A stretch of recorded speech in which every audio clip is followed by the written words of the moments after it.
योगी है, तो हठ योग की क्रियाएं भी है इसमें।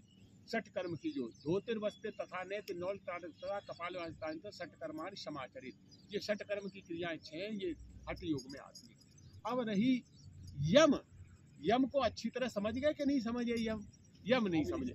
यम का मतलब है दूसरों व्यक्तियों के साथ अच्छा व्यवहार करना, जिसमें अहिंसा, किसी को दुख नहीं देना, सत्य, दूसरों के साथ सत्य बोलना, झूठ कभी नहीं बोलना, अस्त्य, दूसरे की चीज को अपना नहीं बताना, ब्रह्मचर्य का पालन करना, और अपरिग्रह, खाद्य सामग्री ज्यादा स्टोर नहीं करनी जो दूसरों का हक लेके चले जाए।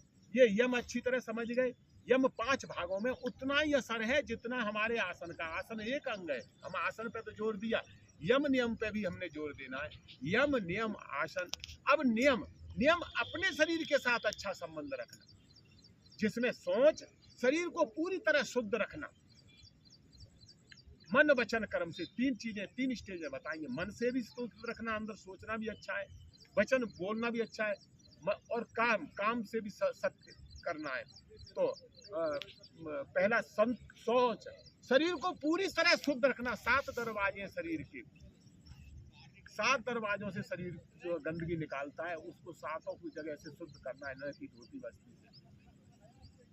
संतोष, बिन संतोष नहीं कोई राजा, व्यर्थ मनोरथ सकल सब काजा, गौधन गजधन पाँचधन और रतन धन खान, जब आवे संतोष धन सब धन दूर, संतोषी बनो हमेशा, जितनी कमाई है उसमें संतोष। सोच, संतोष समझ गए।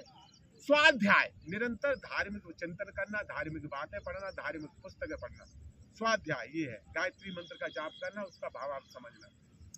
ईश्वर प्रणन, ईश्वर का चिंतन करना। यम और नियम ये 2 अंग हो गए। आसन आप कर चुके हैं, स्थिरम सुखम आसन, आसन।